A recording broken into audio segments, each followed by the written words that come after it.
Good afternoon, everyone. This is Katherine Tinsley, and this is Dating While Black. Our first episode is on misogynoir. My first question for you guys is, in your own words, how would you all like to define misogynoir? Ooh. Well, I would say that misogynoir is like the intersection between racism and sexism, and misogyny. So I think that um, Black women experience a very specific type of discrimination that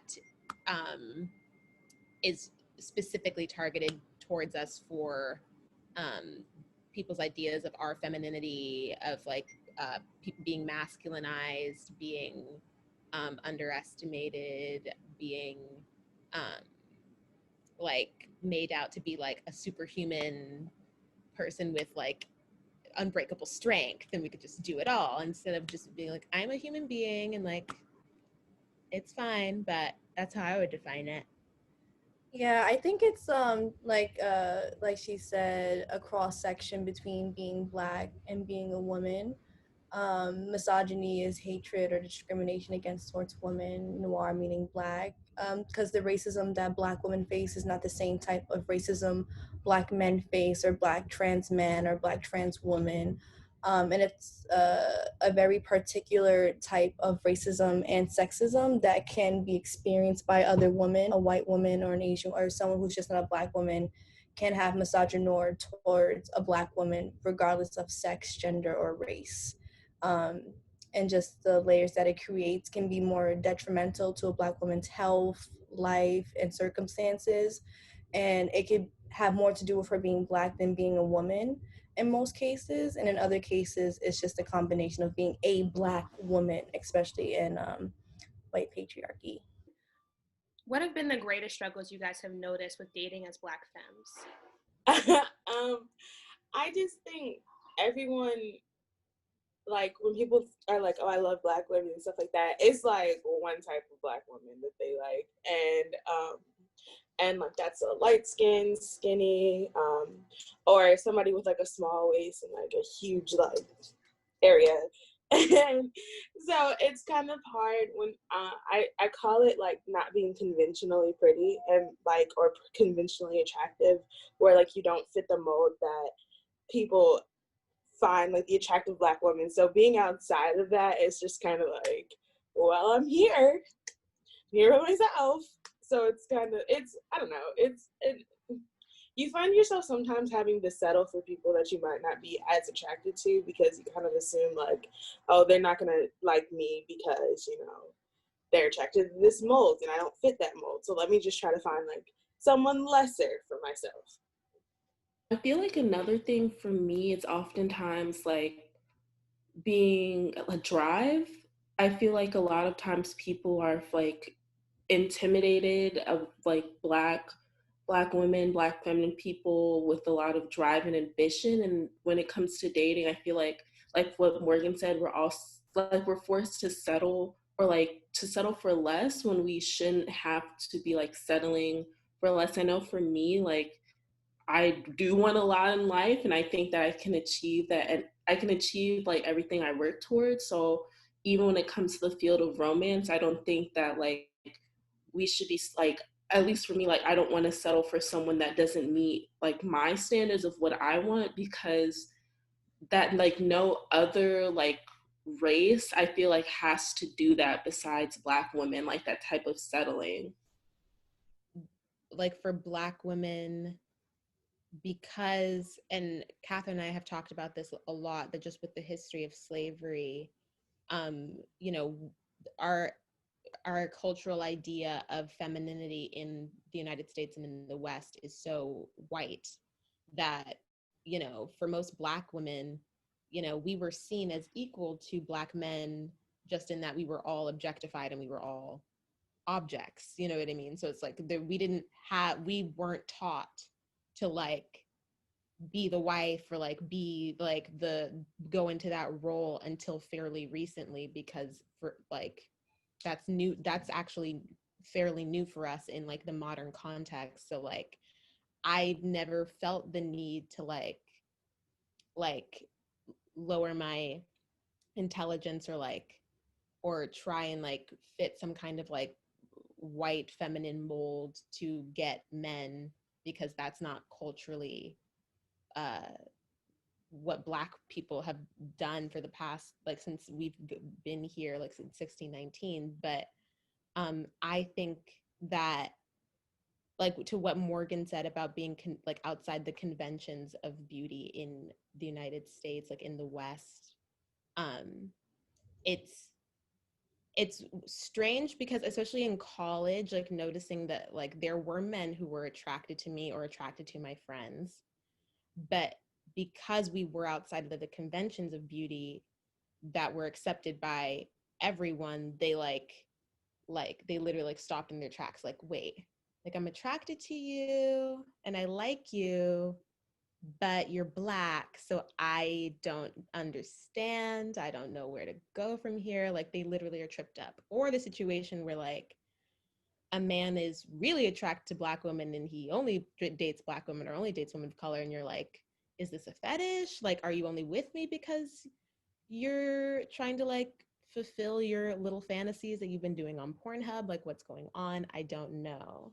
So there's like many things at play, I feel like, with dating while Black and being a young Black woman that like nobody else really experiences but us. So what Stephanie and Morgan said about what it means to be femme and to be Black, for the most part, Black women get called very aggressive or masculine and angry. And to what Stephanie was saying, we weren't taught, or we weren't, and at least for the majority household, Black women weren't taught to be submissive or what people see as dainty or feminine, and to even conceptualize what Western civilization sees as feminine, because I don't think what feminine truly means to maybe outside of Western civilization. It doesn't mean dainty or submissive or just an obeying person, and it does come from like slavery of the Black woman having to be submissive towards everyone.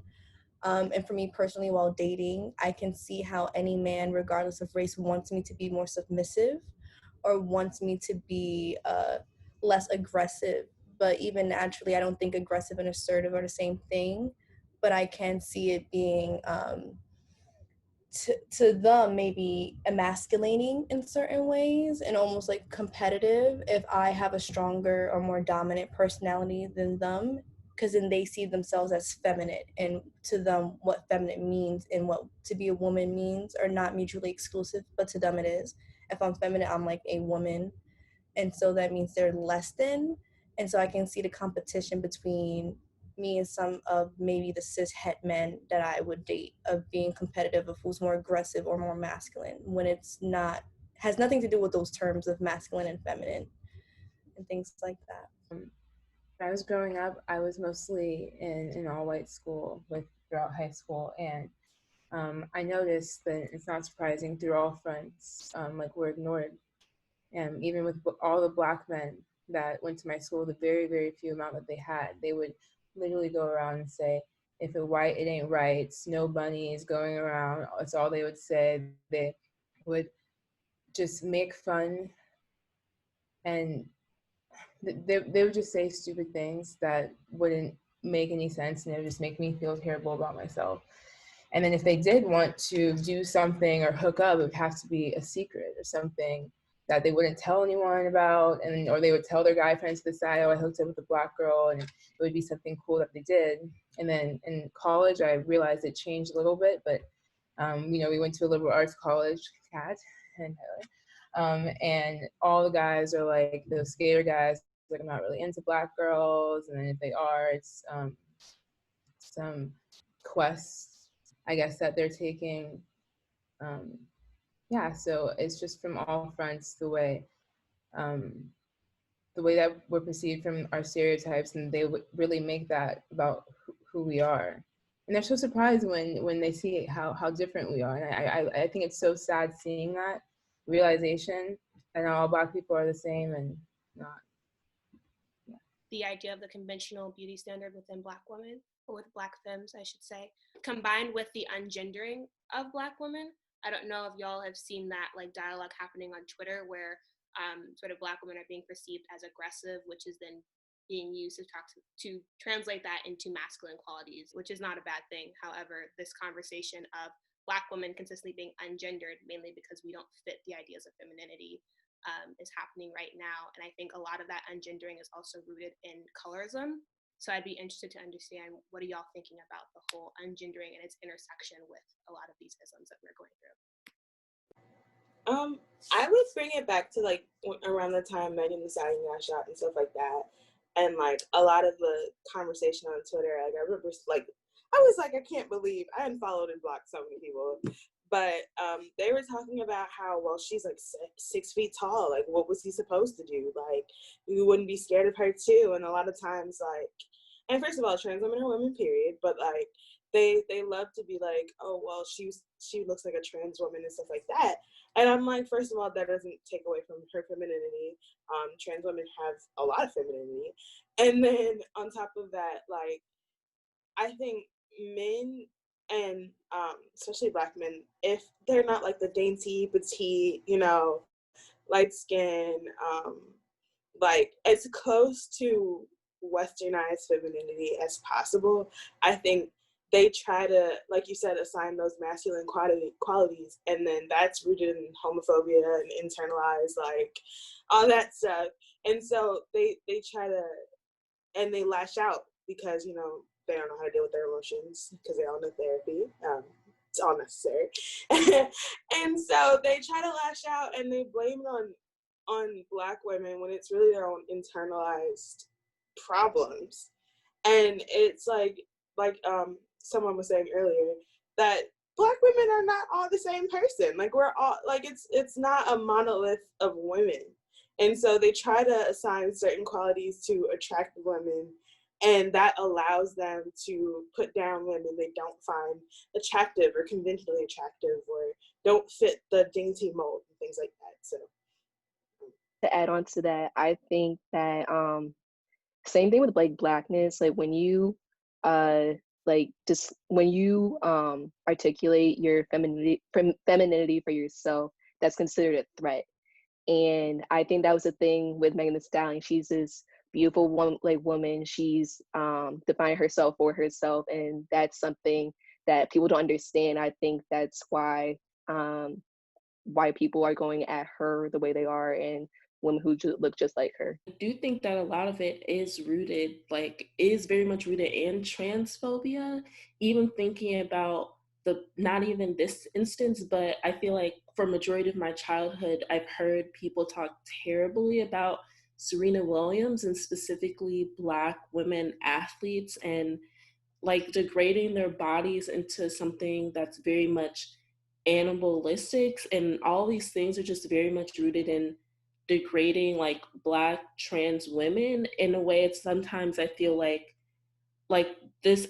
Western femininity wasn't created for us, but we still abide by it.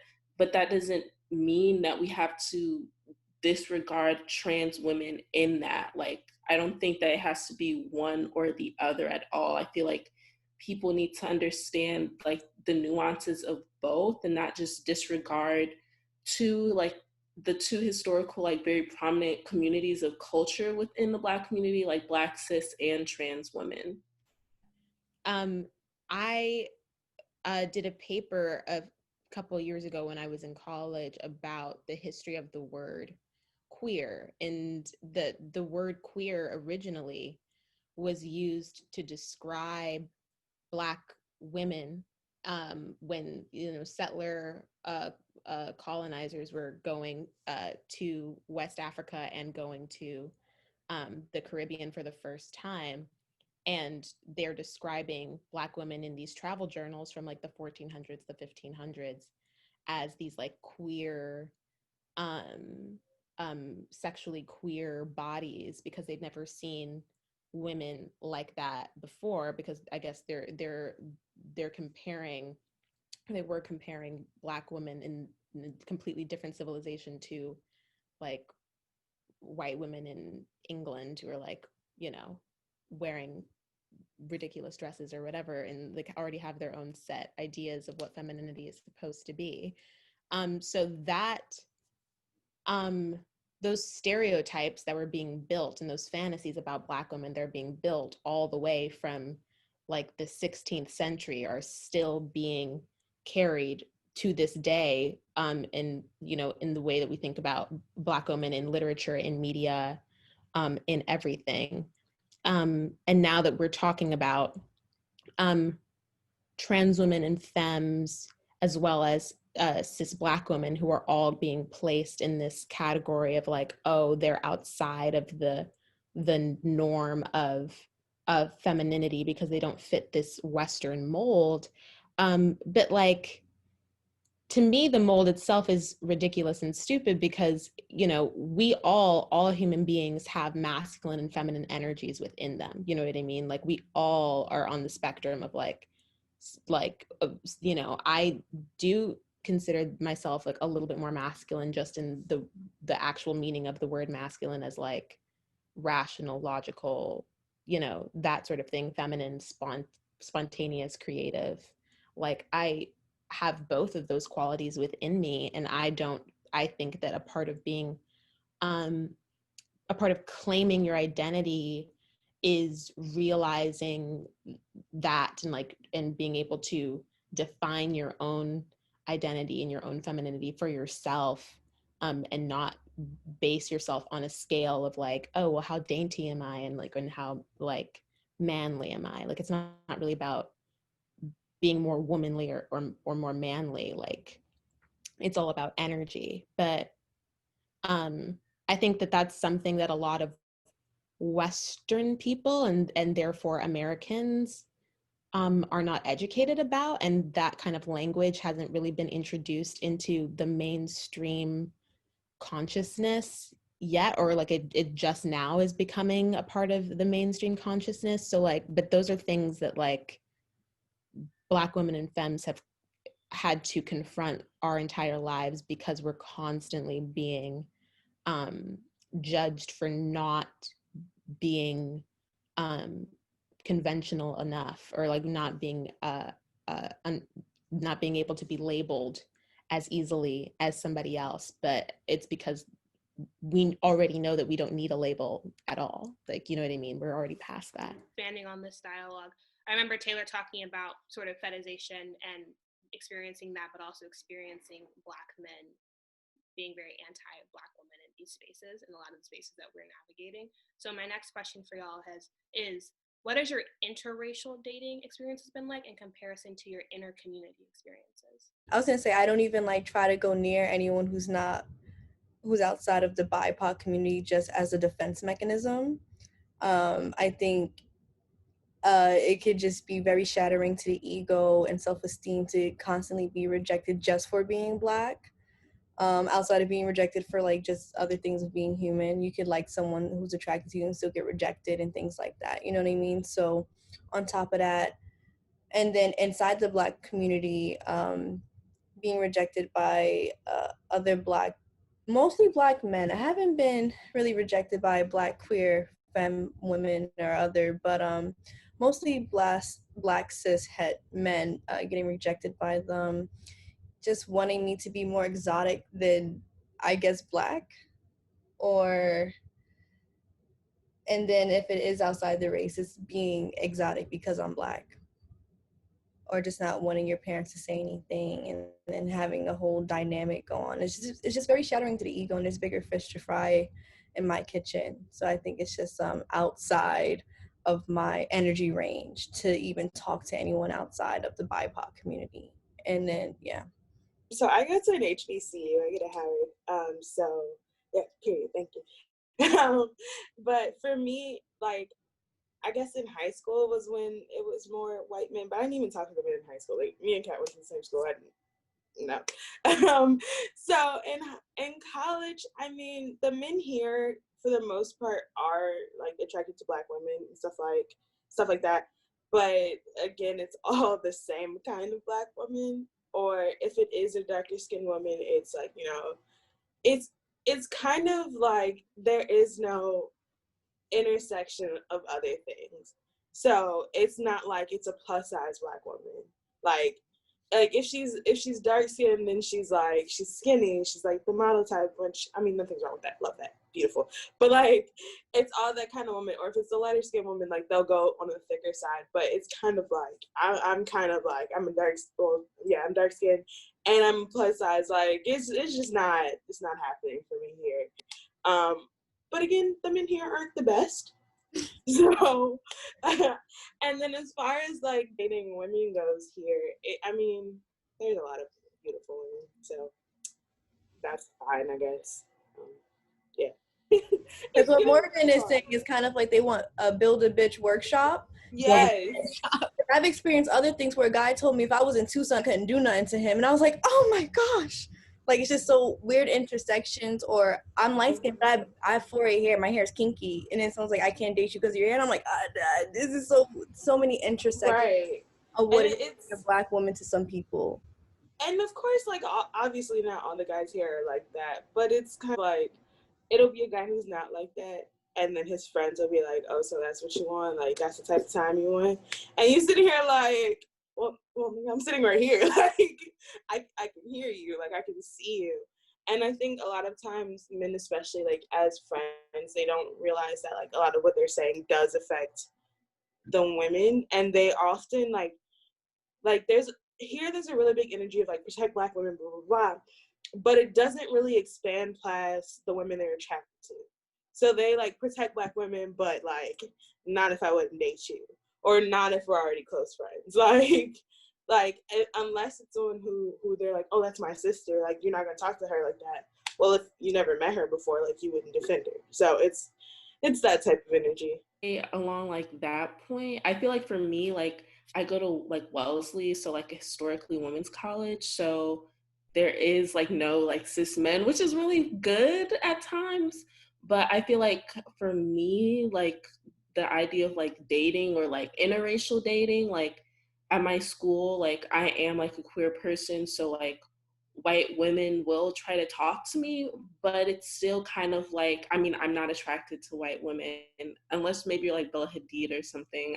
Like, but other than that, like they'll try to talk to me, but they'll want me to take the role of like the aggressor a lot, which is like a lot of the times like I am that just because that's who I am as like a person, but it shouldn't be that is the role automatically defining me in that relationship. And it's like, I know that happens because I'm dark skinned, because I'm like 5'10", like because I'm not skinny to be like, oh, like you're supposed to be the, like that same masculinization, like, oh, you're supposed to be like the guy now, which is like, well, like I thought the point of us talking was that none of us were men.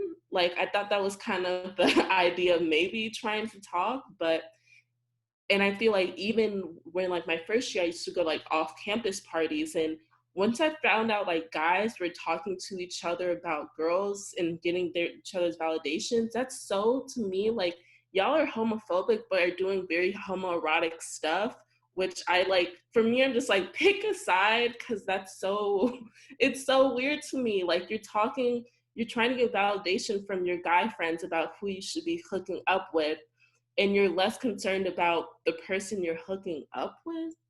I don't know, to me that just never made any sense. I'm from the south side of Chicago, so it's like, it's not weird repping south side, I have it tattooed, but it's like, it's not hard to find like a Black guy in Chicago who's like kind of nerdy, kind of artistic, like, and also just is a nigga. Like it's like you can be all three things. Like it's not that weird to find. But in New York, I'm like considered weird, or I'm considered like the unique one, because they're like, oh, you're Black, but you're like, you like thrift, or you like Barbara Streisand. They're like, we don't understand you. And I'm like, I'm just a person. Like I don't understand what's going on. So like anytime that I would have sex casually, which like mostly my sexual experiences during college were with guys that were adults who were completely outside of my school environment, because I literally had to go outside of my school environment to even find someone to be sexually active with, because there weren't very many options in my school. Like I had that privilege, at least, that like I was in a big city where I could do that and like have to like take control of my sex life like on my own, but like that's a lot of work to like go out of your way to try and like find dudes and like select dudes so that you can live a healthy and fulfilling sex life. But like for the other white girls that I went to school with, like, you know, they would just go to a party or like go to a bar, and or even just non-Black women just stand there and do nothing, and then somebody, like 5 people would be coming up to them asking them if they wanted a drink. I've never experienced that. Like no That's the one. one. Yeah, exactly. I've never experienced someone coming up to me and like asking for my number, asking if I wanted a drink. Like everyone's always been too intimidated by me to like just even flirt with me in a public space. And even the men who have like kind of dated or have situations with, it was always like this building tension that would take months or even a year for them to even build up the courage to admit that they were attracted to me because they didn't know what to do about it. And it's like, that's like, because I'm tall, I'm 5'8", like I'm curvy, I'm a size 12, like people, I don't know, I guess are afraid of me, but it's like, I'm literally like the nerdiest, like fucking weirdo. Like I'm literally a nerd. So it's like, it's really funny that people are afraid of me, because I'm just like, if you knew me and if you took the time to get to know me, just like if someone took the time to know any of us, even just on a basic level, then all of your ideas and all your stereotypes and all your fears about approaching Black women would immediately fall away. But they literally cannot even make the step to actually like say, hello, hi, how are you? I think that you're attractive. Do you want to go for a date? It's very simple. It's right there. It's end of the story. One sentence. And they can't do it. And this is for men and women. Like, just ridiculous. Part about dating on campus, like, first of all, like lemon basketball, like Stop the Yard, like those are my movies. I thought I was gonna come to school and, you know, find my man to be walking on the yard holding hands and stuff. Like I don't like. My thing is, I am so busy. I'm graduating early. I'm in a bunch of clubs in school, so I'm always at school. I'm not going anywhere. Like, and then I don't know, dating online. I am a huge like Criminal Minds fan, so it's just I like. After a while, I don't be wanting to do the texting and the calling and all that stuff. So it's kind of hard, like that when you actively have to like go outside your bubble to meet someone. It's like, dang, everybody else gets to just walk down and like go to class and all those how it started. Like, oh, his pencil rolled next to me in class. Like, well, my pencil fell a couple times. Like, couldn't nobody come and pick it up for me? Like, I had to reach for it myself. So it's kind of like, dang, I wish I didn't have to like leave the bubble to find someone. So, yes. It breaks my heart to hear everyone speak of how we're all perceived as aggressive and that or we're so intimidating that no one wants to approach us, because you guys all look like sweet angels and I would approach each and every one of you. But I think the world has just been taught to hate Black women. Like, if they're already scared of Black men, then they're taught to be scared and hate Black women. Like, because like you said, you could just, some old girl, you know, pastry, white girl, just there. And she has a swarm of niggas. Like, she has a whole catalog. Like, she has A through Z with .2s and everything, cousins, brothers, and the whole, and I'm like, wow, I'll take my boobs together tonight and I'm still here. Like, wow. And, you know, and then I get told by my guy friends, even my brother, oh, you're intimidating. I'm my 5'2" self, under 100, I'm not intimidating. I blow with the wind. There's nothing, you know. So to hear that my friends like, oh, guys don't approach you because you're intimidating, I'm telling you that as your guy friend. Or, oh, as your nigga, I'm telling you, like, guys see you and it's scary because they don't know what to do with you. What do you have to know what to do with me? Do you know what to do with other women? Do you have a blue bop bop boop bop to know how to get in? And I think it's because they know how Black men have to step up to talk to Black women. You can get a pass of any other girl just by being Black and seeming cooler and being able to say nigga or to know things on the inside or have good food or something. And then, but if you're talking to another Black girl, you don't have that illusion.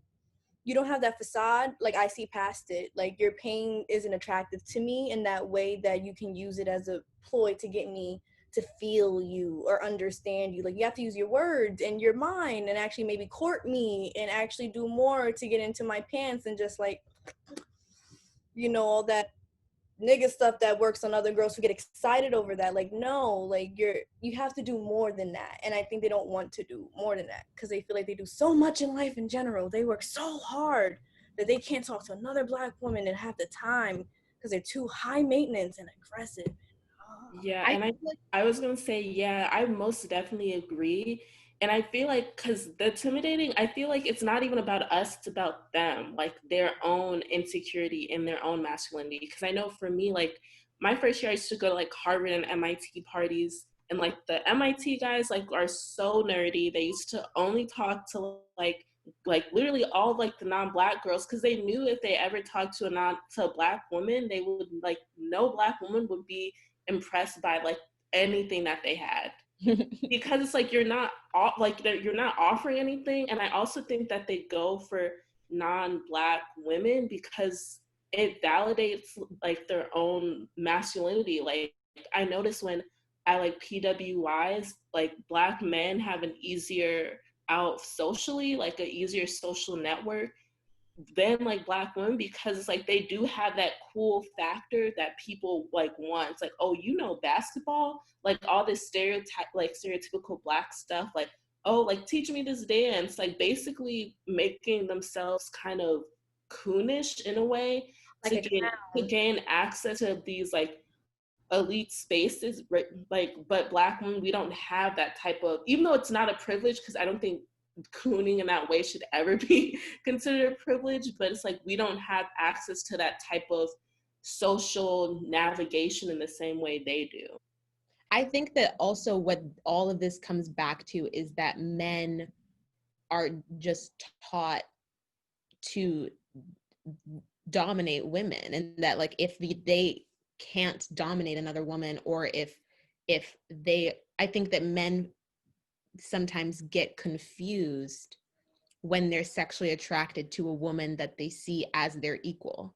And for a lot of the Black women who are at these schools, I mean, we all go to like really big universities that are very hard to get into. All of us have our own things going on. We're all very intelligent, all very capable women.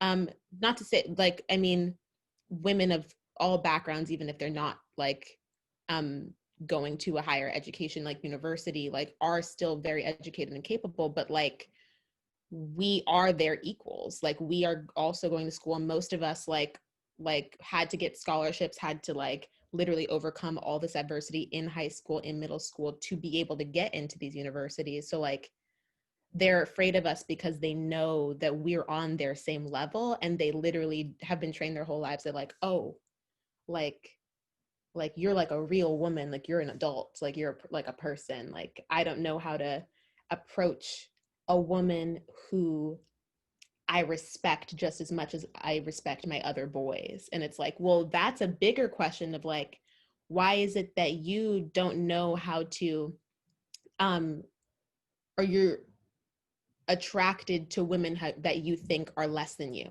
or that you think that you can control, or that you think that you can dominate or teach something to, instead of having an equal exchange. That to me is what's disturbing. And that's a trend that I think I see with Black men, with white men, with men of all backgrounds, that like that's at the crux of why they're so afraid of us, because we are their equals. Just to add on to that, I think absolutely, like everyone's right. And another thing that intimidates them is how we represent our Blackness. Like I noticed, so when I went to college, I had my hair straight. My mom was like, let's get your hair done, let's do all this, let's do all that. But like ever since I got into college, I'm like, all right, well, I want to do braids, I want to do protective styles. And the minute I did that, it's like certain, like the guys I thought would be interested in me in college, like at home, it's like kind of, it's just gone away. And in that, like, and like learning that it's like, oh, so the more I'm like coming to myself, the more you're going to move away. And that just shows what like they've been brought up with. Are we equals or are we better? Like, am I a little higher than you? We better, boo. We better. But back to what Mina was saying about like how we're like too high maintenance. Am I high maintenance, or can I afford my own things? Also, am I high maintenance, or do I take care of myself? One thing to point out though is that, you know, Black women, well, first of all, Black women are looking at everything from the bottom up. So a lot of the attributes that we're shamed for, we have to have in order to gain success, get access to a lot of these things, right? But I also think a lot of the things that we attribute as high maintenance on Black women, we praise on non-Black women. It's not like taking pride in your appearance or anything that's for your self-growth and bettering of yourself isn't questioned when non-Black women do it, right? It's, I think the idea of like being high maintenance and Black women being high maintenance is linked to a lot of things because of the fact that, you know, they don't want you to be competing with them, because the reason why you're doing this is different than why they're doing this. Like the bare necessities, and for some reason they think they're trying to make it into some huge thing. I think that's also just how everyone in general deals with our emotions. I think, you know, a young white girl, seeing as very innocent, like we're talking about dainty. I'm sure you guys have all experienced this, but like when a white girl cries, I remember like remembering this ever since I was in elementary school. Like everything is over. Like that's it. Like I'm in trouble, or who knows, like when they're the person who did something wrong. I've had that multiple times throughout elementary school, middle school, and then that's it. It's like their tears are like just so precious, and it's just the way that our pain is just seen as something that is just something that we are supposed to take, and something that's just, yeah, and so then it's fine. My question for y'all would be, do you feel like ride or die culture is harmful to Black women? To any man who wants me to be a ride or die, that's just not the life for me. You might as well just go ahead and find somebody else. I don't hold charges. I don't put nothing in my bank account. No. Hell no. But I do think Black women are expected to put up with like everything. Like, oh, that's what makes that's what's just part of your journey, and it makes you stronger for going. I don't have to go through a damn thing. Like, when they're talking about like those posts on Instagram and Twitter, and people will be like, I cheated on her and I dogged her and I had a baby on her, and now we're together and I've learned and I've grown, and now, you know, we're better for it. I'm like, so you just called your wife stupid on the internet? Like, you just called her stupid on the internet, and she just let you call her stupid on, like, it's supposed to be a characteristic that's so admirable, but for everybody else, they're just like, okay, you better leave him. Like, that's how you're supposed to do. So for Black women, we're expected to like hold it down, and I don't know, that ain't the life for me. So, well, also I feel like even outside romantic relationships, I feel like sometimes in friendships, like even friendships with like non-Black people with Black people, like we're expected to still be in those types of relationships, like no matter how harmful it was. I remember one time I'd gotten into like a confrontation with like with a like person I was friends with, and they're like, well, like you should be doing that because you're my friend.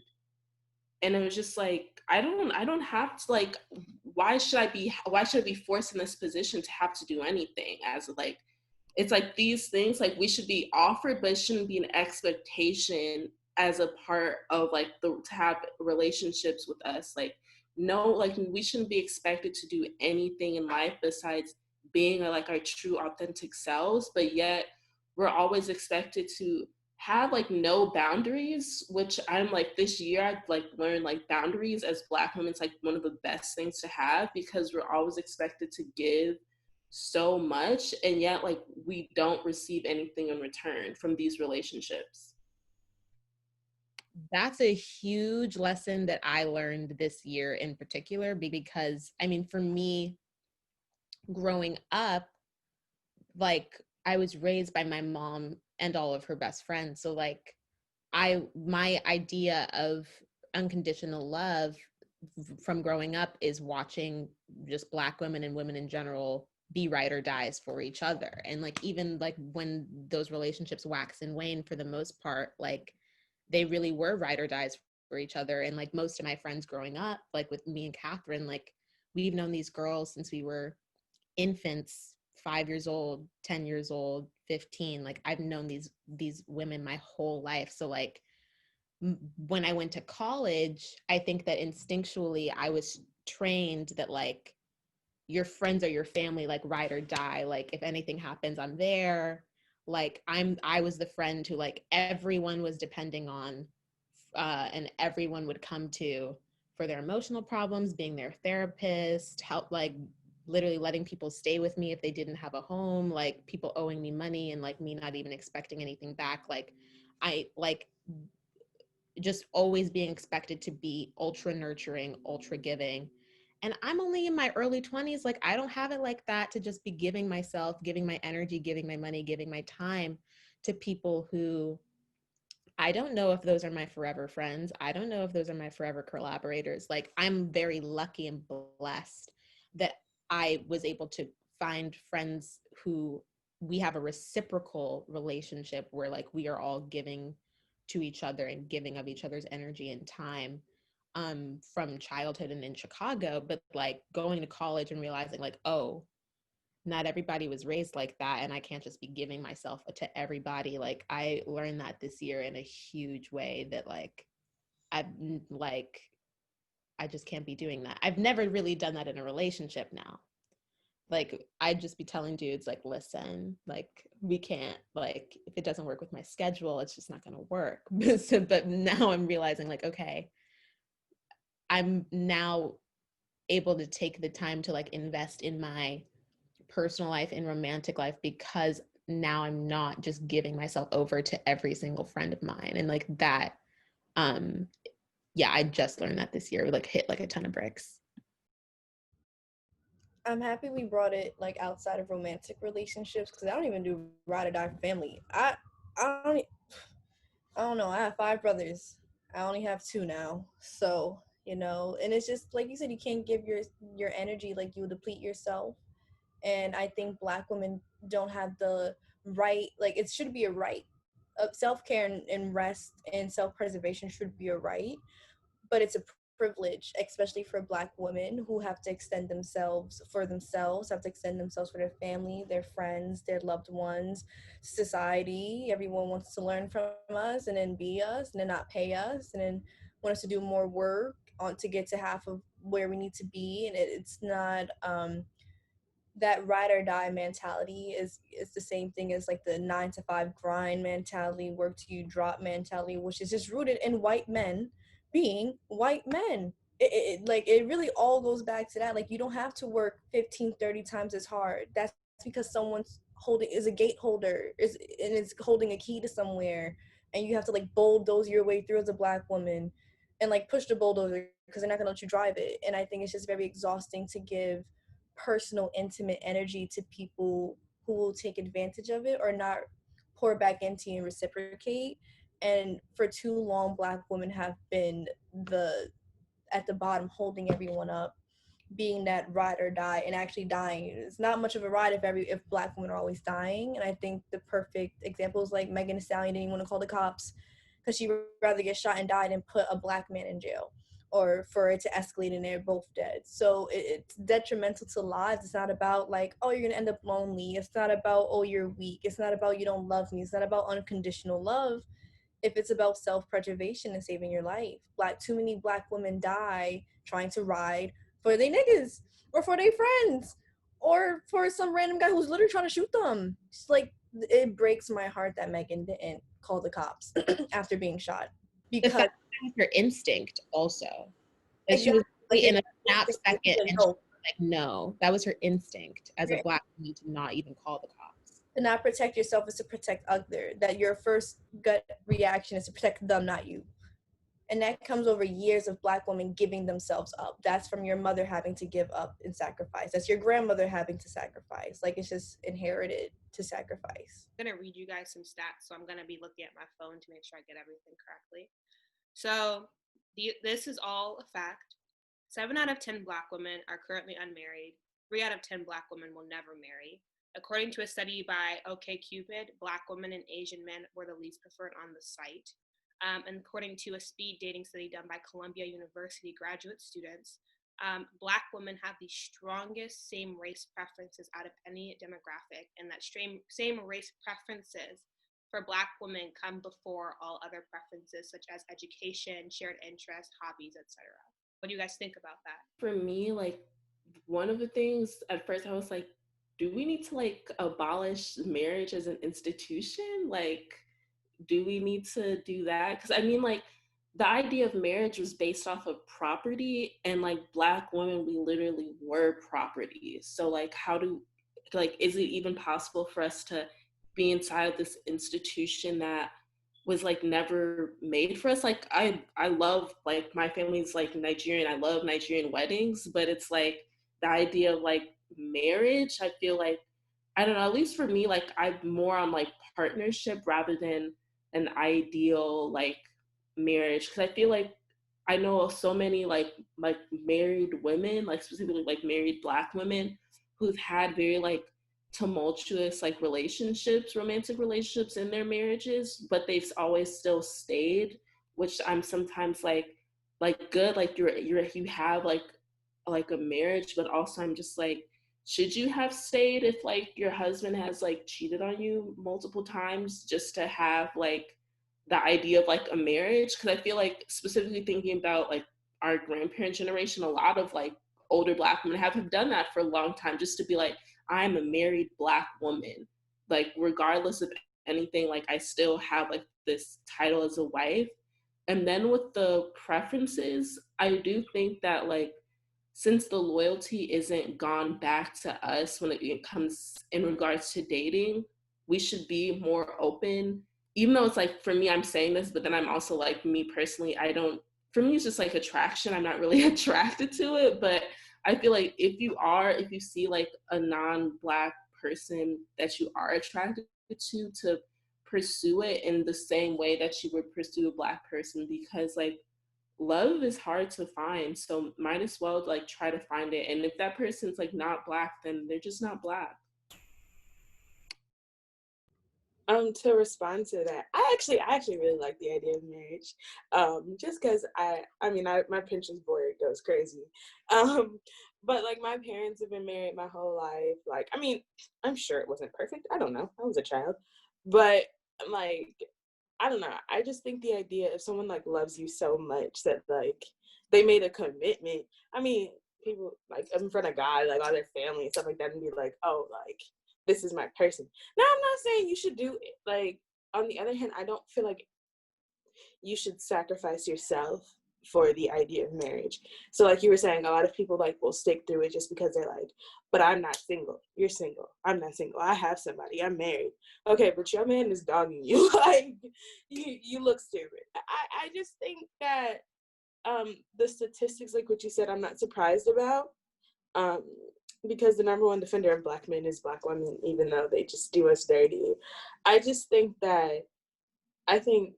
marriage is something to like aspire to want, to like to desire and things like that. And there's nothing wrong with that. But I just don't think that you should give all of yourself for the sake of saying that you're married to somebody. I was gonna say, who spoke first? Iris, right? Am I saying it right? Okay, just wanted to make sure. I can see the idea of just like abolishing marriage as Western culture has made marriage. Even like when speaking of like matriarchy, like when thinking in before white people got their hands on everything, women ran the household. Just having matriarchies and what marriage and partnership was before was just like not what we see it to be today, like having it be about property and then Black people being property and then like legal stuff. It was a business transaction. It was safekeeping of property and wealth and of fairly heirlooms and separating those type of things and last names. But I also agree with Morgan of like wanting partnership and knowing how important it is to raise Black kids in a home that has family structure and what that means. Maybe not for me myself, because my parents were married and divorced. But what that means for me, maybe as a married Black woman, to have kids, but what those grandkids will see and that wealth that they can build or that land they can acquire just by law. And even though I don't agree with it, I think everything should be abolished. I think this whole country needs to start from scratch. But it is important for, if not for myself, for my kids to see a family structure, not only family structure between husband and wife, or wife and wife, or husband and husband, but family structure of aunts, cousins, uncles, family, neighbors of a Black community. I want to raise my kids Black. I'm probably just going to date Black guys. Whatever. I heard by 2050 we're all going to be mixed. That's not our fault either. But with that being said, I want them to see a Black family. I want them to see a two-person household. I think they can bring separate things, and I think Black people have lost that in so many ways, from coming over as slave and being separated from our families, and then from our family dichotomy to being brought back together, and to be taken apart by the war on drugs, or bombing Wall Street, Black Wall Street, mass incarceration, Black women being more educated, so Black men feeling intimidated, and then dating lower, dating outside your race, trying to marry in somewhere, trying to marry out of somewhere. I think we need to get back into family, instead of now we're like, oh, fuck this partnership, business transaction, these white people. I think we need to get back to family. I think we have been split apart from family for too long. So I think marriage, partnerships, life partnerships, jumping the broom, nice big Nigerian weddings, however you have to have it, walking on the beach. I really think the family dynamic and coming together as a unity, as a family, is very important for our future, and very important for our survival as Black people, whether we agree with certain legal law things with it or not. I think that the statistics that you read will be representative of every woman of every background within the next 50 years, just because as women are, like more and more women are getting degrees than men now, like more women are entering the workforce than men are now, that, women aren't expected to get married young and start having kids young, that like the playing field is leveling out for women and men of all backgrounds. It's just that the stats of Black women were even like more, like ahead in that, because there are so few Black men who are in these industries that Black women are excelling in, because of mass incarceration, because of the war on drugs, because of police brutality. Like the ratio between Black women who are getting their education and going into the workforce compared to Black men is so skewed. And I think a lot of Black women, just like we discussed before, we're afraid to be in partnerships with non-Black men, because look at our experiences, like dating or like our sexual experiences with men of all backgrounds. Like there are Black men that I can even, like, if I wanted to marry a Black man and have like a Black love relationship, and like that is kind of the goal in my head that like I always wanted. But like there are Black men who aren't pro-Black, you know what I mean? There are Black men who are, anti-Black women, trans women, who like their views don't match with mine, and like those aren't the values that I want to raise like my children and my family and my community in. I mean, like me and Katherine, we both come from a household where our parents are divorced. They can keep those at this point, lol. Our parents are divorced, and we come from a mixed ethnic household. Like my mom is Puerto Rican, my dad is Black. So like I already come from a household where like it's not necessarily interracial, but it's like ethnic community. So like that kind of dream has already been shattered for me. But I think that growing up in that environment and having like an alternative kind of like village community of Black women who raised me and supported me, that I know that like there are different types of family units and family styles that work, as long as it's a loving space, and that that you have other adults that you can go to when you're in times of need, emotionally, financially, spiritually, what have you.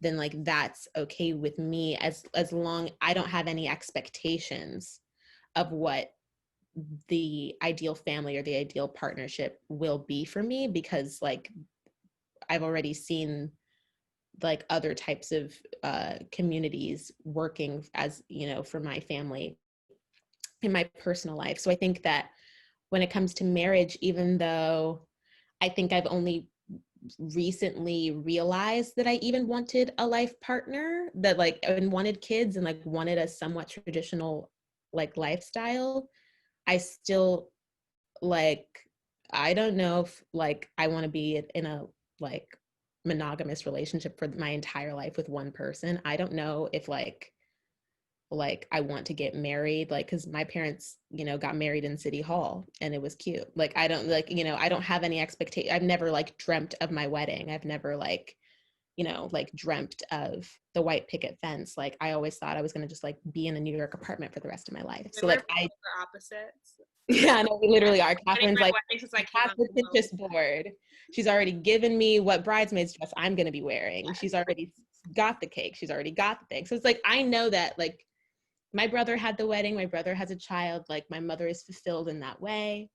Catherine's going to have the big bougie wedding. Like we all know that. So like, I'm the hippie sister who like, everyone's like, will she have children? Will she get married? We don't know. Just in the wind. And it's like, I'm open to anything because I know that as long as I find someone who is truly loving and loyal, that like whatever kind of partnership or whatever form of commitment that works for us, like that satisfies me. But like, I think that everyone needs to let go of those expectations that we've set, because I've had really loving relationships with, you know, my ex, you know, white Jewish boyfriend, that like they're Black men that I've been with who like wouldn't have supported me or been loyal to me in the same way. And like, I wasn't expecting that. Like, I literally was like, no white men, please. And then like, I got shocked. Like, I wasn't surprised. They're like, you know, like, I just have to be open to the possibility that, you know, you can fall in love with any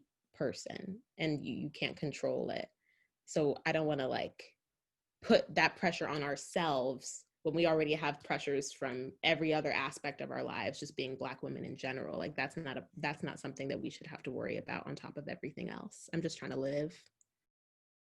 So one thing I want to point out now, this doesn't necessarily mean that marriage is like what everyone wants, but another statistic is that light-skinned women are more likely to get married in comparison to dark-skinned women.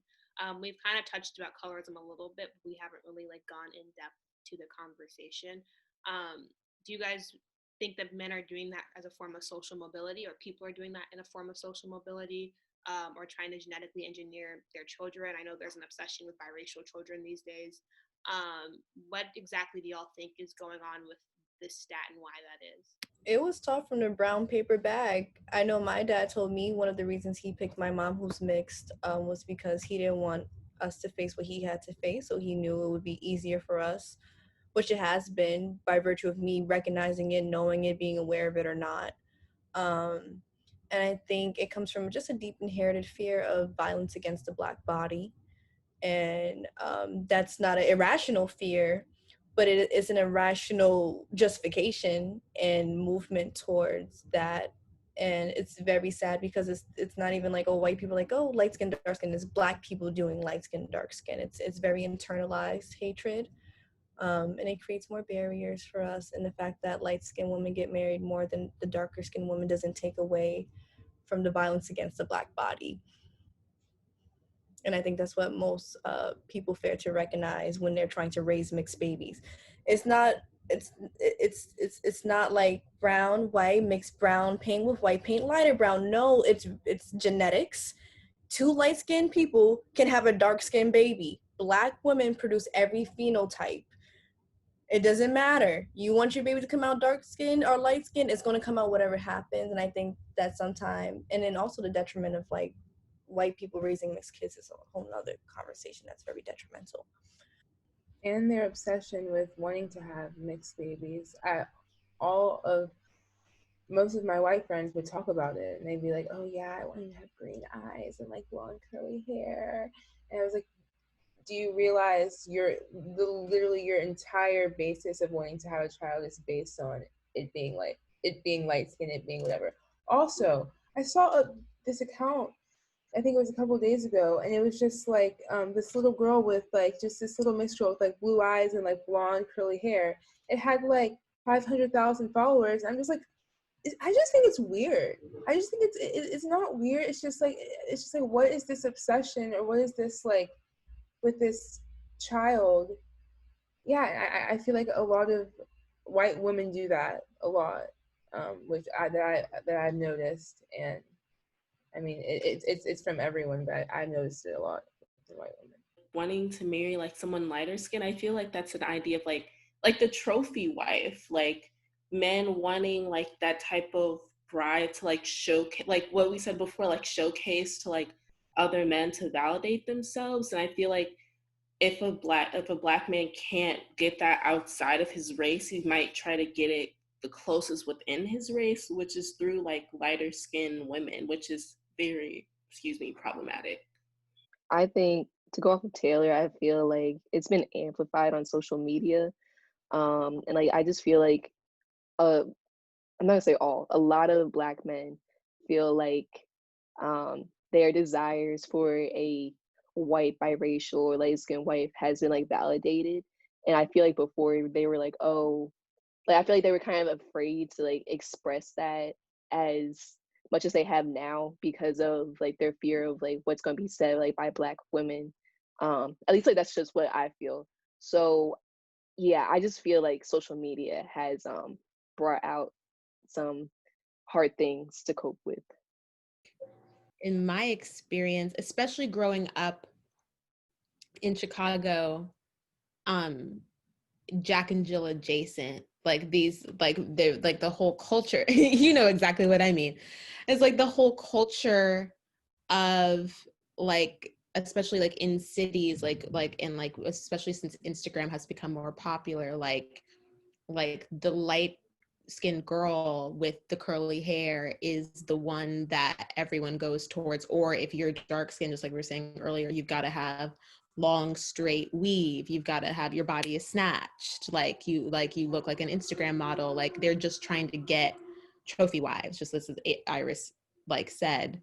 And because you can't, like I control my own style, my own hair, and my own thing. Like I, as you can see, my hair is short right now and I'm wearing a scarf, but it's like, if I wouldn't look very cute next to like some football player wearing my bonnet openly and like just in the store, like that's not presentable enough. It's like the idea that like you have to be this presentable, palatable Black woman who's going to be like representing you, like basically saying like, look at this girl that I got, like look, I got the baddest bitch in town, like that type of shit. And it's just stupid as fuck. Like I feel like I've had experiences like me and Katherine where we have mixed privilege too, right? So I have to be aware of when other people are projecting their ideas of my mixed identity onto me, or my sister. But like seeing Black men go after girls who, like, no offense to them, wonderful women, are not prettier than the dark-skinned girls, or not smarter or not more talented than the darker-skinned girls, like literally gorgeous dark-skinned girls that are available. And they're literally just picking them because they are light and no other reason other than that. And like watching that happen with such frequency is really shocking to me, because I'm like, you don't even care about their personality. You don't care about your shared interests. You don't care about if your spiritual ideas align. You don't care about if your cultures align. You just want a trophy. And that to me is, I've seen it more commonly done in our community because there's such a culture about presentation with these Jack and Jill ass niggas, but like in like these frats, you know, like the Black frats, the Divine Nine frats, like that culture of like, you know, I'm gonna take the baddest bitch to the Howard homecoming, and like literally the baddest bitches from across America are just swarming to get these same 50 dudes. like Morgan knows, like they're like literally like, it's like a convention. I'm not a product. This is not a runway. Like I'm a human being, and it feels just like I'm back on like the block being sold yet again, like talking about like who's in the field and who gets to be in the house. It's 2020. Like it's shocking that we still follow these same patterns and we're appropriating what the master created in our own communities, and that to me is what's toxic. So my next question for you guys is actually going to be for the people in the group who actually benefit from colorism. What have been your experiences navigating that? I mean, I know for myself personally, almost every experience where I've dated a Black man or a Black man has approached me, it has been only because I was light-skinned. It has never been about me as a person, my belief system, who I am as a person. And once that came forward, then it was a problem because I no longer fit the idea that they had created for me. So I'm curious to know what have been the experiences of people who do benefit from colorism and how you also check that at the door. I have just realized how a lot of white people think that they can talk a certain way when they think that I don't know what they think because I'm light skinned, that makes me less Black, or it makes me that you can't say certain things or certain things aren't as offensive. I think I was in like 6th grade something, and someone, Ava actually, she was like, I don't think Rocky is that pretty, check it up, or something like that. And then my other friend was like, shh, like said to shush up because of me. And then she was like, well, you're not black, so like I can say that. And I was like, what do you mean I'm not black? And she's like, you're not like black, you're light skinned. I was like, I'm not, like, both of my parents are Black. Like that, I don't know, like, and I was in 6th grade too, so I was just saying, I'm sure I didn't say it fully like this. I was just like, I don't know, I'm like Black. I was just like, so things like that where it's this certain different thing in their mindset, which I think also just brings along so many other problems where just the nerve, I guess, is to put it, and of being able to speak so freely. Makes me wonder, where do they speak when they are just alone? I just don't even want to know. But it's, yeah, so, yeah, and how guys act with, and saying with just light-skinned girls too, and how Black men have just said things like that. And like I told you before, the snow bunny stuff, and then, yeah, so all that jazz. It's like light skin privilege, and then it's like pretty privilege, and then those things can intersect too. And light skin privilege in white communities is different than light skin privilege in Black communities. So I grew up in a very white, affluent village, not even a town, a village. And I was dark skinned compared to them. Like, you know, they look translucent, I guess. But like the same thing, just like thinking they could say, like, you my nigga, right?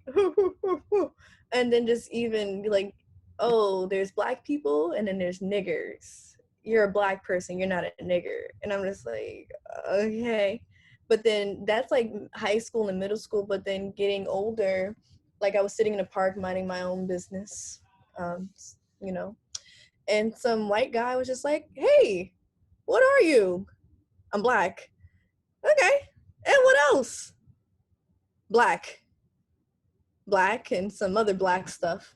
Maybe some white in there because, you know, slavery, but it's just like, you know, just not, it's just more, you're more palatable, you're more approachable to them. They feel like they can have a conversation with you. It's like, you're easier to talk to, you're a house slave. So like you can be inside with them. And especially with Black light-skinned men, it's easier for light-skinned men to assimilate into white friend groups than light-skinned Black women or Black women as a whole, is something I've noticed. And then with Black men while dating, Black cis het men, it's more so like, oh, you pretty and you light skinned. Okay, and you're ugly regardless. Haha, like, you know, and it's just like, oh, if you're mixed, why is your hair so kinky? And I'm like, is that how it works? And I didn't even think it was like a privilege because it was always it was backhanded compliments. You know, like you're Black, but you're, you know, like you're lighter, so it's easier for me to bring you home, or it's easier for me to show you to my friends, or like you fit the mold that I could take pictures with you. Why are you being so aggressive? Aren't you light skinned? And it's just like, is it a compliment? It's a privilege, but it's also very demeaning. It's like it's like it's allotting more privileges, allotting more access, allotting more time to speak, allotting more time to have your voice heard, especially in mainstream media.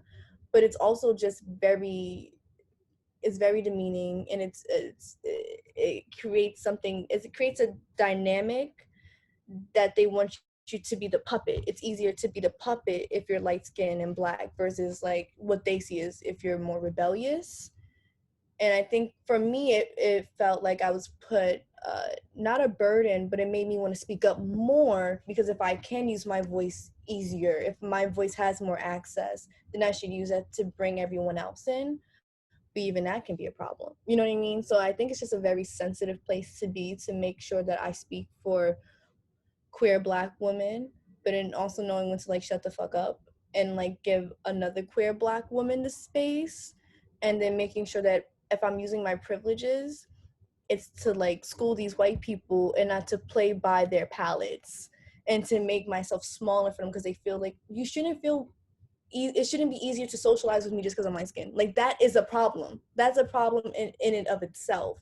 It shouldn't be easier, or you shouldn't think I'm less aggressive, like to judge, to think that assume I'm less aggressive because I'm light skinned, or to assume another black woman is aggressive because she's dark skinned, or that submission plays a color role. Like that doesn't, so it's just a lot of backhanded compliments that still allows privileges. So it's very, everything's sensitive.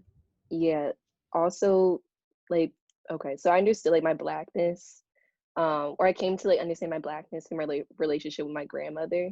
She's like she's like very light skinned, and she was like just very fair skinned, and I wasn't really like thinking about race like that. But every time I was talking to her, she would be like, oh, like I would show her a picture of a classmate or show her a picture of a guy, and they would be darker skinned. She'd be like, oh, they're ugly. Like not even like really looking at them. So that just learning that and like seeing that in my grandmother like made me even more empowered to say like, no, I'm a black woman. You're going to see me as a black woman, and making sure like the guys I've talked to understood that. So I haven't had too much success in like relationships, but it's like definitely just made me feel empowered to say, okay, like at least you know where I'm coming from, instead of like being like a puppet or like just being what you think I should be as like whatever light skinned white passing fantasy you might have in your head. What role do you guys feel like media as well as literature has played in how you all have been perceived? But like I guess it kind of, you don't realize like what you're missing until you get it. So I mean, traditionally like high school, I would go to football games with my friends, blah blah blah, white Catholic school stuff, like y'all just go to the football games and stuff like that. And the guys would always literally like talk to my friends, and I would just be sitting there and I'd be like, oh, like that's just how it's supposed to be, ha ha ha ha, lol. And then I remember like I went to Rome, and I was like with a bunch of white girls, and all these guys guys would randomly come up and give me flowers on the street, and just talk to me and be like, ciao bella, blah blah blah. And I'm like, oh, is this what pretty privilege is like? Like, is this what pretty women actually go through every day? And then you're just sitting there and you go back home and you're just like, dang, like women out here like I'm literally walking down the street with together, like they really receive this every day.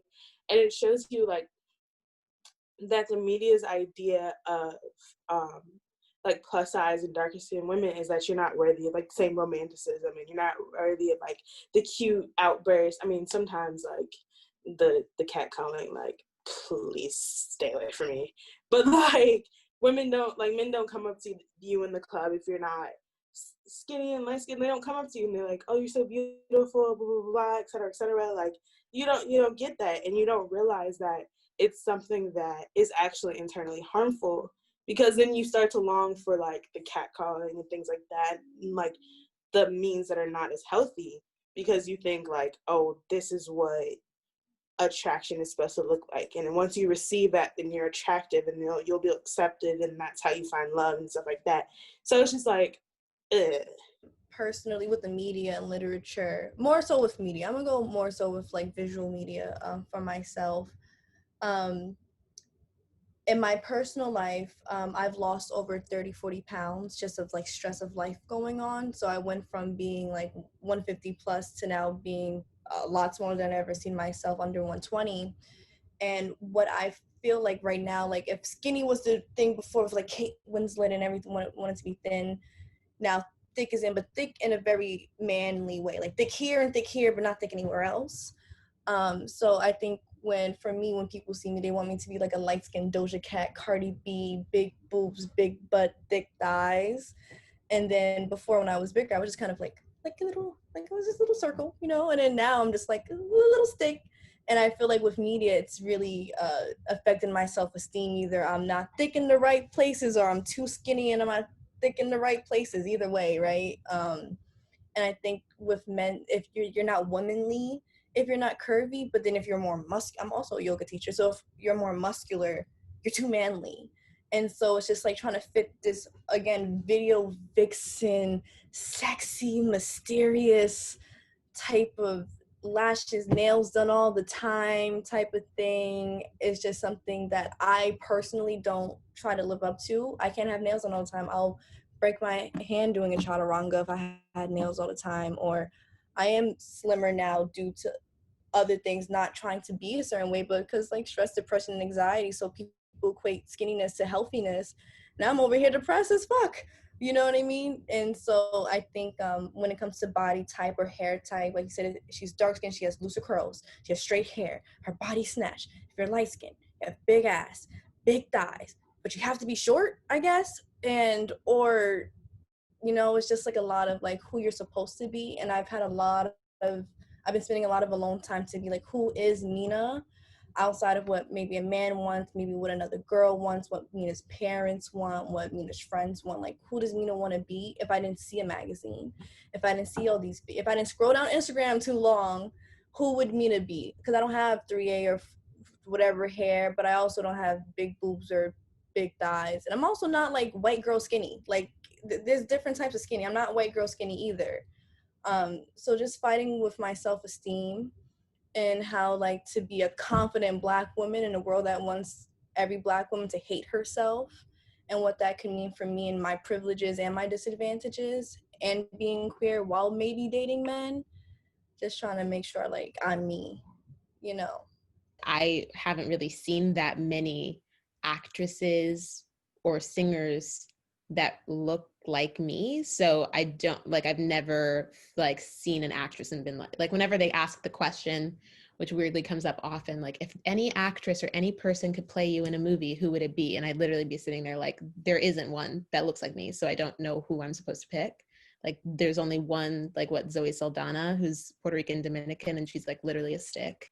And like, I'm 5'8". I've been plus size for most of my life. And now, like, I guess I am like what people would consider like thick. Like, I have like a tiny waist and I have big boobs and a big butt, but like, I'm not like, I have fat, like in my, like I have love handles, like I have like cellulite, like I have stretch marks, like I'm proud of them. And I think I'm beautiful, but like, I know that I don't fit the conventional idea of beauty, not even for the typical Black woman that people want to market. Like, I think that in the past few years, because of shows like Insecure or shows like, well, I want to say Blackish, but everyone's mixed on that show anyway. But like, because there's more and more representation of Black women, I feel like slightly more seen, but still like the body type issue to me, like, it continues to repeat itself, and you're not seeing like a diversity of different body types and different like just different types of people. Like, Black people are so diverse and so many like different types of Blackness, like within that umbrella. And like, I grew up seeing women like of all different heights, body types, like hair textures, like you know what I mean? Like, I've seen, and they're all gorgeous and beautiful in their own way. So it's weird to me that we haven't seen that kind of diversity on TV or in music. And I think that it's just because, you know, Hollywood is still not open to like seeing those types of body types. But like, you know, on Lena Dunham can be like naked with her, like on TV, with her stretch marks and her like stomach out, and everyone's like cheering her on and calling her brave, which is problematic in and of itself. But like, we're not ready to see a Black woman who like has a stomach and has stretch marks and has cellulite and like is still gorgeous and beautiful and doesn't care on TV or like in music, because we're like still not ready yet. Like, if you're Black, it's like that's too much already, so like we don't have the space and the time to like deal with the diversity. And it's like, but we exist, and like I don't know very many Black women who are like this conventional, like one-dimensional idea of what Black beauty looks like. So it like, we just need to see more diversity. I think growing up, because my mom owned like a Black bookstore, so she very much like forced that idea of like Black is beautiful, like like African, like whatever. So like growing up, like as a kid, I never felt insecure. And I went to a Black like elementary school, but then as it starts to go to, I feel like more like diverse, like going through puberty, I feel like is when I started to notice that like my body and like what the media is showing me, it's like two very different things. And specifically thinking about the intersection of like size and race, like just with like this new wave, which I do love, like Netflix putting all these Black shows on, noticing how Kim from Moesha and from the Parkers is treated, and also like Dejanay from the Proud Family, how like specifically darker skinned Black women are treated as like the like sexually aggressive, but no one wants them sexually, and always the butt of every joke is very much demeaning. Because like I do see like I've never been like the skinniest person in my friend group. Like I've always been like either the tallest or like the like weight like the biggest. So it's like seeing myself within those characters is just like it makes me feel sad to think about like younger women are watching this and being like, this is a character that I physically, and maybe like I might like, if you are dark skinned like plus size women, like of course like being loud is like there's nothing wrong with that, but it's like you shouldn't have to be treated as like a side joke, like you're never the main type of character, which I think is so terrible, that we can never be like a main role, that we're always like the role designated for humor or like to uplift someone else, but never we can stand on ourselves. Or the characters are just like it'll be an episode about that type of character, and it's just all about how like they're plus size. Like that's their whole, no characteristics, just plus size. Like, and it's like constantly seeing that growing up, even like people seeing like Queen Latifah and stuff on camera, like Queen Latifah's a bad bitch. Like, but a lot of times her character was about her being a bigger woman, or like her being like the side character, like Kim from the Parkers. Like these are all like the funny characters who, you know, just needed to have this man, but they were like, oh, and that was the joke of the whole episode. Like, or for Moesha, that was the joke of her entire character. So it's kind of like, damn, like, is my role in life to be a joke, a character? Because like I mean, I would say I'm the funny friend. I be getting little chuckles here and there. So I like, it is like, damn, like, why am I the funny friend but always the one without like a man or a girlfriend or something like that? Like, it's just kind of, I'm like, damn, I've seen this on TV before.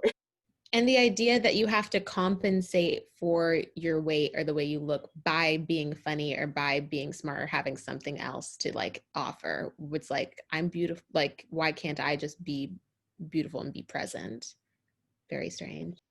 And I felt that mainly a lot in high school. Like I went to Kenwood for high school, so like very much predominantly Black school, and seeing how like literally like in my opinion, like not even to like throw shade, but like women that I felt like I had like more like personality, could engage with oftentimes like better conversation, I felt like I was always pushed to the side. And it's like I would have to overcompensate either through like fashion, like, oh, like she dressed like this and she pulling guys, then I'm gonna dress even better and then still pull nobodies. And it's just like always that type of looking for more, but that more oftentimes I feel like never truly comes.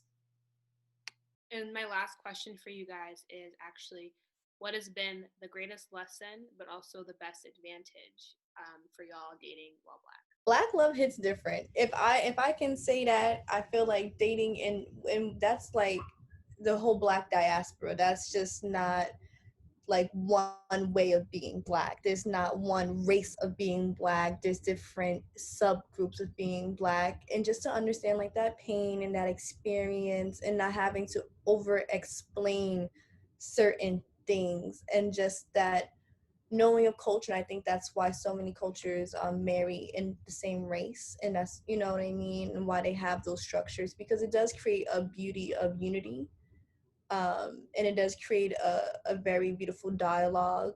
And if everyone's talking about Black families not working, I think when you do have Black love, whether it's Black love from a friend, whether it's Black love from a family member, chosen family member or blood, or Black romantic love, to have understanding and to be accepted and for things that you don't have to explain is very relieving. I don't have to talk about don't touch my locks right now, or actually can you oil my scalp, or can we talk about how much that hurt, or how we don't want to look at the news today, and we don't have to explain. I don't have to talk about it, or maybe we can and you could feel my pain versus trying to just empathize with my pain. So it's just that deep understanding and intimacy that you can have with someone like that, I think is like so deeply beautiful and overlooked. I would say learning how to be like a strong Black woman on my own is something helpful. My mom has always been like, I mean, she's always been like raising us to be independent and stuff like that. By us, I mean me and my brother. But she at the same time is like, oh, fix your dad and your brother a plate. I'm like, that nigga has legs. Last time I checked, his arms weren't broken. So I guess learning for myself, like what it means to be like completely independent from a man, or like learning like what I am actually looking for and not what I think that I want, but what I actually want, through like maybe rejection, through maybe like experiences with bad men or experiences with like good men or women, or anyone really, experiences with them, and how that's molding what I am actually looking for. So when I find that person, I know like, oh, this is it for me. This is where I'm supposed to be.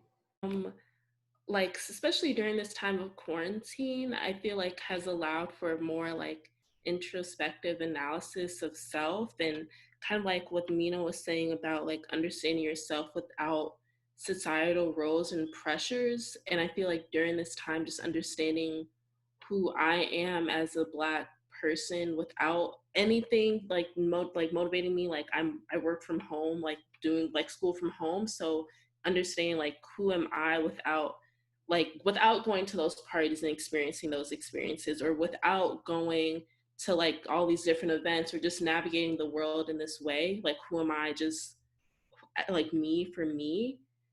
And understanding, I feel like with decentralizing the male gaze has underlined the importance of friendship, and how like friendship, I feel like people underestimate the love of friendship. Like we create a hierarchy of love, that romantic love is like the highest tier of love that we can ever experience.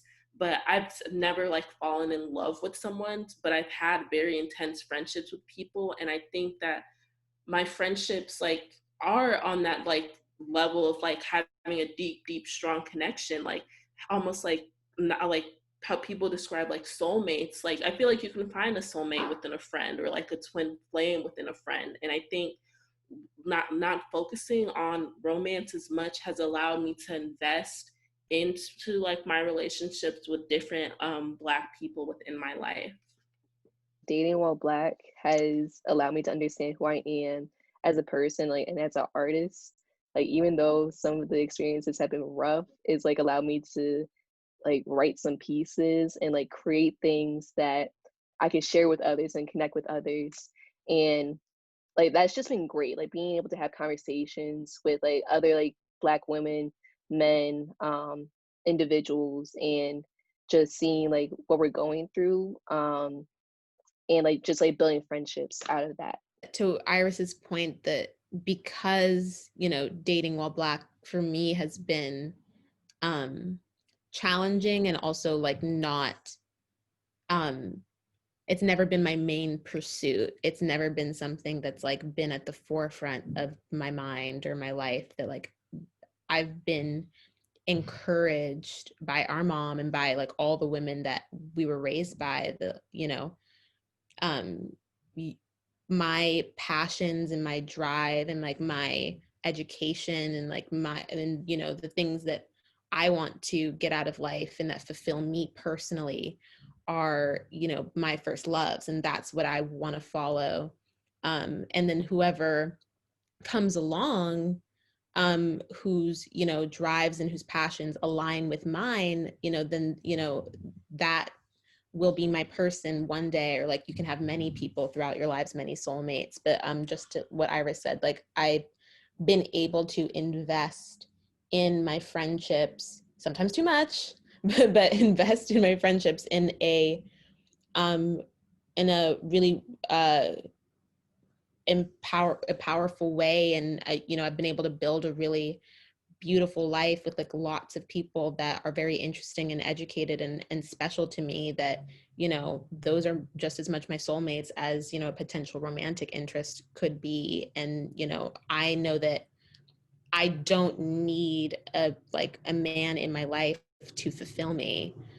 It would be nice to one day have a partner who I can share my life with and share my passions with, and they can be included in the world that I've created for myself. But like, regardless of all the challenges that I faced as a Black woman dating and like building my sex life, like, I know that like, being able to have this experience young and like not having been tied down in a relationship. Like I know so many women who have been in relationships, long-term committed monogamous relationships, since they were in high school, and have always been in relationships because that's what they've been told to pursue their whole lives. And like, thank God that I've never been expected to do that or pushed to do that.